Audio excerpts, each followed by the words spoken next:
Hello students, let us start our next topic that is factors affecting vapor pressure. Last videos में आपने vapour pressure की detailing पढ़ी कि vapour pressure कैसे होता है, ठीक है, क्या होता है, किसकी वजह से होता है। तो अब हम देखते हैं कि वेपर प्रेशर जो है उसको कौन कौन से ऐसे फैक्टर्स हैं जो अफेक्ट करते हैं। ठीक है, तो सबसे पहले तो हेडिंग डालते हैं फैक्टर्स अफेक्टिंग वेपर प्रेशर, है ना। कौन कौन से ऐसे फैक्टर्स हैं जो आपके वेपर प्रेशर को अफेक्ट करते हैं। तो very very easy and first most important और बहुत ही आसान फैक्टर दैट इज टेम्परेचर। तो देखिए टेम्परेचर का क्या रोल प्ले करता है। वेपर प्रेशर क्या होता है, जो प्रेशर एक्सर्ट करता है vapour on the surface of liquid, आप उसे वेपर प्रेशर बोल देते हैं। ठीक है, तो अब इसको इस एक डायग्राम से समझते हैं। मान लीजिए कि आपके पास ये एक कंटेनर है, इस कंटेनर में इतना लिक्विड है। क्लियर है ये बात। इस कंटेनर में ये आपका लिक्विड प्रेजेंट है और आपने ऊपर से इसको क्लोज कर दिया। ओके, और यहां पर जो मॉलिक्यूल्स प्रेजेंट हैं वो आपके वेपर्स के मॉलिक्यूल्स हैं, जो आपकी वेपर स्टेट में चेंज है मॉलिक्यूल्स वो। अब इन दोनों में से आप मुझे एक बात बताएं कि मान लो कि मैं इसको बोलती पोर्शन ए और इसको मैंने बोला पोर्शन बी।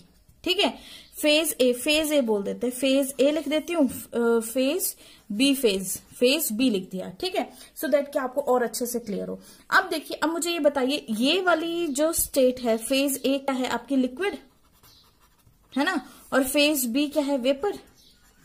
इतना भी आपको क्लियर हो गया कि जो फेज ए है वो आपकी लिक्विड है और जो फेज बी है वो क्या है, आपकी वेपर है। अब आप देखिए, जब फेज ए और फेज बी की जब हमने बात करी तो ऐसे केस में जैसे ही मैंने इस कंटेनर को नीचे से हीट प्रोवाइड करी, मैंने इसको क्या किया, हीट प्रोवाइड किया, है ना, वी आर प्रोवाइडिंग हीट। उसे हीट प्रोवाइड करने से पहले इस पोर्शन की जो काइनेटिक एनर्जी थी वो लेस थी, इस पोर्शन की जो काइनेटिक एनर्जी थी वो हाई थी। क्लियर है। अभी हमने हीट नहीं प्रोवाइड की, अभी आपने ये नहीं देखना कि हमने हीट प्रोवाइड की। हीट प्रोवाइड करने से पहले काइनेटिक एनर्जी जो है इधर की फेज ए की कम है और काइनेटिक एनर्जी फेज बी की ज्यादा है।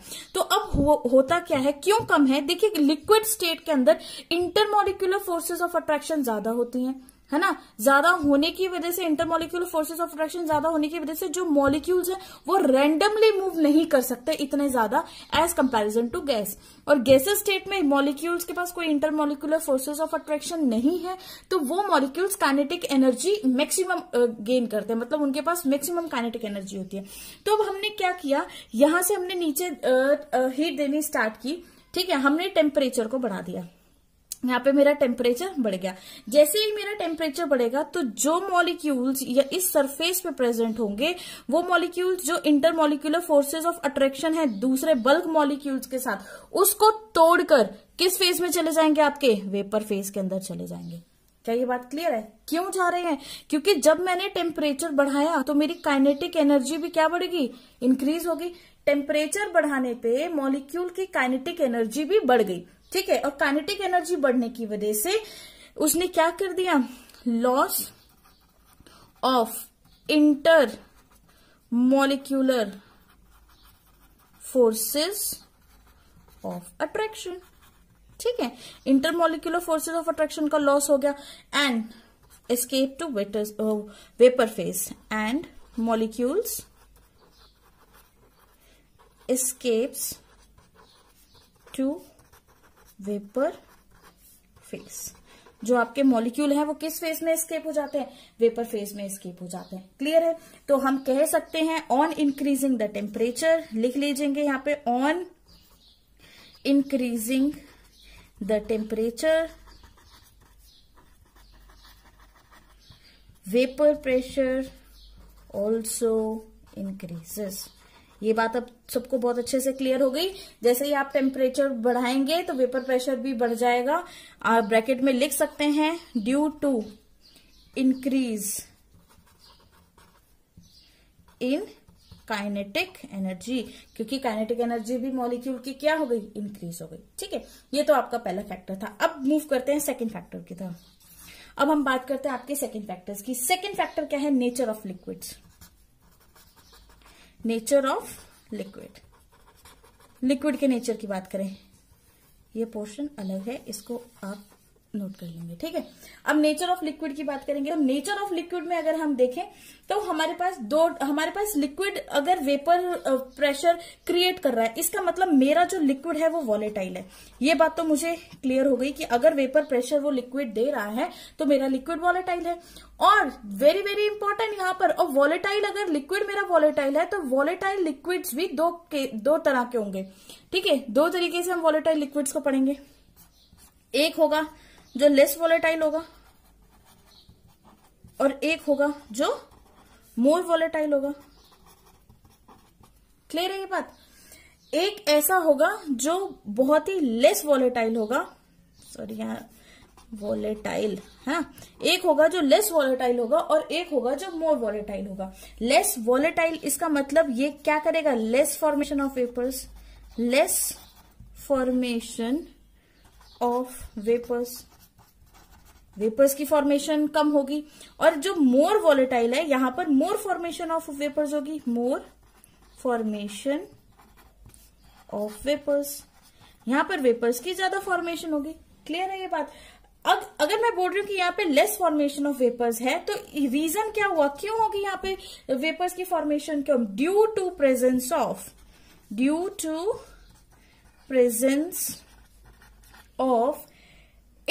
strong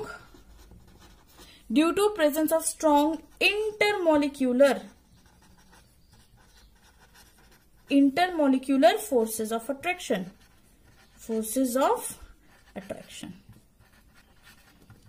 क्या ये बात क्लियर है? ठीक है, देखिए अगर आपके मॉलिक्यूल के पास फोर्सेस ऑफ अट्रैक्शन ज्यादा है तो वो कम वेपर बनाएगा, क्योंकि वो easily strong forces of attraction को इजिली आप नहीं ओवरकम कर सकते, ठीक है। वहीं पे अगर आपके वेपर्स बहुत ज्यादा बन रहे हैं तो यहां पर जो क्या होगी, आपकी जो इंटरमॉलिक्यूलर फोर्सेस ऑफ अट्रैक्शन होंगी वो कैसी होंगी, वीक होंगी, है ना।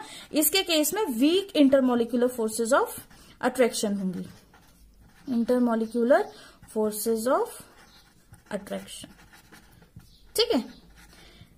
क्लियर है? तो मतलब आपके मेन चीज, आपका नेचर इसी चीज पर डिपेंड करता है कि आपका लिक्विड जो है वो वॉलेटाइल कैसा है, लेस वॉलेटाइल है या मोर। अगर लेस वॉलेटाइल है तो कम वेपर बनेंगे और अगर मोर वॉलेटाइल है तो ज्यादा वेपर्स बनेंगे। देखिए students, factor affecting vapour pressure में आपने दो फैक्टर्स पढ़ लिए। पहला जो था वो था factor temperature and second factor था जो आपका that was a nature of liquid, है ना, कि टेम्परेचर का क्या था, अगर टेम्परेचर बढ़ाएंगे तो वेपर प्रेशर बढ़ जाएगा। उसी तरह से लिक्विड्स में क्या था, वॉलेटाइल लिक्विड होंगे, उनका वेपर प्रेशर बहुत ज्यादा होगा, ठीक है। अब हम थर्ड फैक्टर की तरफ आते हैं और थर्ड फैक्टर इतना इंपॉर्टेंट फैक्टर है। वो फैक्टर क्या कहता है, देखिए फॉर अ गिवन लिक्विड की बात कर रही हूं मैं। गिवन लिक्विड का मतलब है मैंने यहां पे जो आपका लिक्विड है इसको क्या कर दिया, फिक्स्ड। कोई भी एक पर्टिकुलर लिक्विड ले लिया, जैसे कि इथेनॉल हो गया, मिथाइल इथाइल ईथर हो गया, कोई भी एक पर्टिकुलर लिक्विड ले लिया, उसको फिक्स कर दिया मैंने, ठीक है। अब हम इसकी बात करें तो इसका जो वेपर प्रेशर है वो depends only on temperature, very important, ठीक है। ऐसे कोई भी एक लिक्विड को जब आप फिक्स कर देते हैं तो उसका जो वेपर प्रेशर है वो सिर्फ उसके टेम्परेचर पर डिपेंड करता है and independent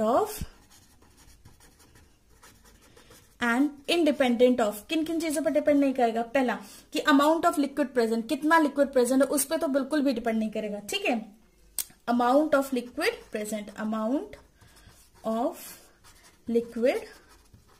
present, correct. B part, और किस पे डिपेंड नहीं करेगा, ना डिपेंड करेगा साइज पे एंड शेप, ना शेप के ऊपर डिपेंड करेगा, किसकी, ऑफ अ कंटेनर।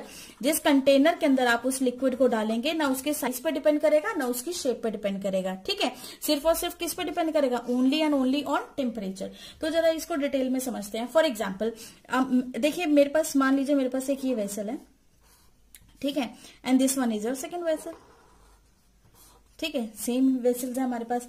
अब इसमें भी मैंने एक लिक्विड डाला, सेम लिक्विड मैंने इसमें डाल दिया, क्लियर है ये बात। थोड़ा सा इसको और भर दिया मैंने, है ना। अब देखिए यहां पर जो इसका वेपर प्रेशर वाला पॉइंट है, वेपर प्रेशर वाला पॉइंट कौन सा एरिया है, ये इसके वेपर प्रेशर्स हैं, ये इसके वेपर प्रेशर है जो मैं किसी और कलर से आपको दिखा रही हूँ, ठीक है। और यहाँ पे वेपर ये है, मतलब वेपर्स जो है वो ये है, यहाँ पर वेपर्स ये हैं।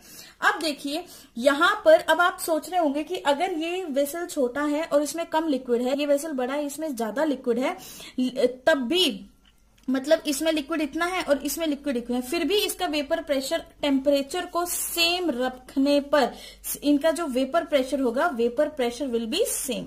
इन दोनों का vapour pressure will be same, बिल्कुल सेम रहेगा वेपर प्रेशर। क्यों? क्योंकि वेपर प्रेशर डिपेंड कर रहा है आपके मॉलिक्यूल्स के ऊपर जो आपके सरफेस के ऊपर प्रेजेंट है। जैसे कि यहाँ पे इस सरफेस पर भी उतने ही मॉलिक्यूल्स प्रेजेंट है जितने इस सरफेस के ऊपर मॉलिक्यूल्स प्रेजेंट है। क्लियर है? तो जो भी वेपर्स बनाएंगे वो ये मॉलिक्यूल्स वेपर बनाएंगे, बल्क के मॉलिक्यूल तो पार्टिसिपेट नहीं कर सकते वेपर बनाने में। इसीलिए हम बोलते हैं कि जितने भी जो आपके वेपर्स बनेंगे वो आपके सरफेस के पार्टिकल से बनेंगे और इसका जो वेपर प्रेशर है दोनों का सेम रहेगा, विथ सेम काइनेटिक एनर्जी के साथ वो दोनों सेम वेपर प्रेशर अप्लाई करेंगे। और वहीं पे अगर मैं आपसे एक और चीज बोलती हूँ कि मान लीजिए कि size and shape of a container की अगर हम बात करें, ठीक है, इस पॉइंट को समझते हैं। ये तो ए पॉइंट की एक्सप्लेनेशन थी कि जितना सरफेस जो था इसका ऊपर वाला जो सरफेस एरिया है, ठीक है, उसके साथ आपका डिपेंड करेगा।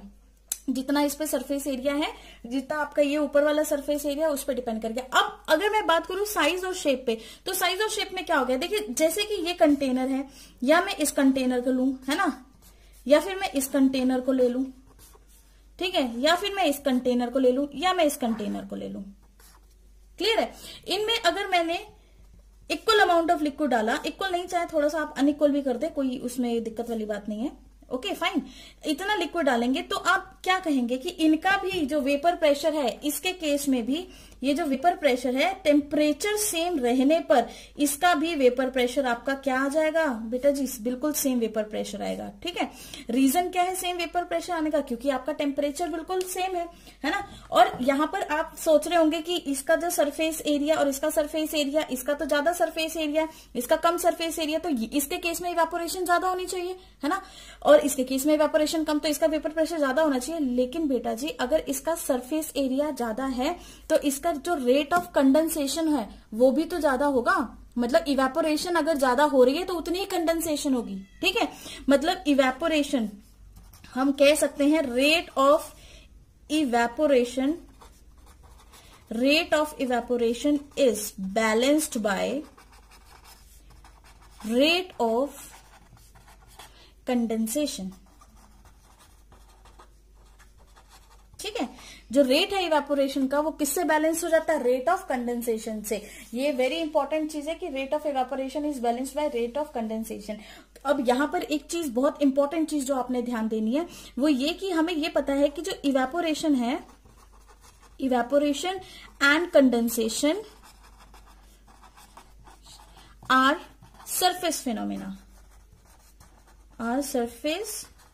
फिनोमेना, ठीक है। बट लेकिन जो आपका वेपर प्रेशर है is not a surface phenomena,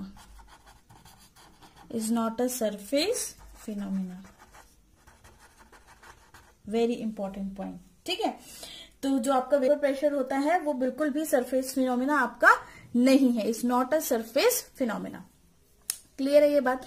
ठीक है, तो यहां पर आपके ये चीज हो जाती है। मतलब अगर आप वेपर प्रेशर की, सिंपल वेपर प्रेशर की बात करें तो हम कह सकते हैं कि टेम्परेचर अगर आपने कांस्टेंट किया तो चाहे आप एक छोटी सी बॉटल ले लें या एक बड़ी सी रिवर की बात कर दे, ठीक है, उन दोनों का, एक छोटी सी बॉटल के अंदर वेपर प्रेशर और रिवर का वेपर प्रेशर बिल्कुल सेम होगा।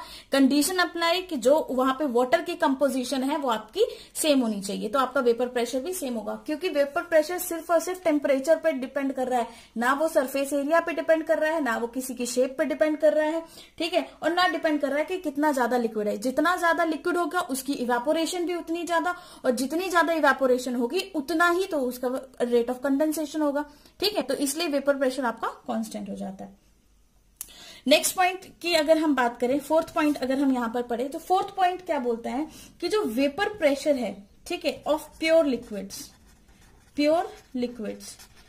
प्योर वॉलेटाइल लिक्विड्स बोल लो, है ना, प्योर लिक्विड्स या फिर प्योर वॉलेटाइल लिक्विड्स लिख देती हूं मैं आपके लिए और इजी हो जाएगा। Pure volatile liquids is always greater than is always greater than solution. हमेशा किससे ग्रेटर होगा? हमेशा हमेशा आपके सॉल्यूशन से ग्रेटर होगा। क्लियर है? तो वेपर प्रेशर जो भी आपके प्योर लिक्विड का, प्योर वॉलेटाइल लिक्विड का हमेशा सॉल्यूशन से ज्यादा होगा। क्यों? इसको भी थोड़ा सा समझते हैं। क्यों? देखिए, ये आपका प्योर लिक्विड है, मान लीजिए ये ए है, ठीक है, ये आपका प्योर लिक्विड है, this is your pure liquid. अब इस प्योर लिक्विड में जो वेपर प्रेशर होंगे, जो भी पार्टिकल्स होंगे, वो किसके होंगे? वो सिर्फ और सिर्फ किसके होंगे? आपके ए के होंगे, है ना। लेकिन जब हम बात करते हैं सॉल्यूशन की, तो इस सॉल्यूशन के अंदर ए भी है एंड बी भी है। यहाँ पे कुछ पार्टिकल्स ए के हैं, कुछ पार्टिकल्स बी के, कुछ पार्टिकल्स ए के हैं, कुछ पार्टिकल्स बी के। अगर बी ज्यादा वॉलेटाइल नहीं है और ए ज्यादा वॉलेटाइल है, तो यहाँ पर जो वेपर प्रेशर होगा वो दोनों की वजह से होगा। ये वाला जो वेपर प्रेशर है दोनों की वजह से, ए की वजह से भी होगा एंड बी की वजह से भी। तो देखा जाए तो वेपर प्रेशर तो प्योर सॉल्वेंट का ज्यादा होगा जस्ट बिकॉज ऑफ ए। इन दोनों में तो मिक्सचर आ गया ना, एक ए का आ रहा है, एक बी का आ रहा है, तो ये जो होगा पार्शियल वेपर प्रेशर हो जाता है ये, ठीक है।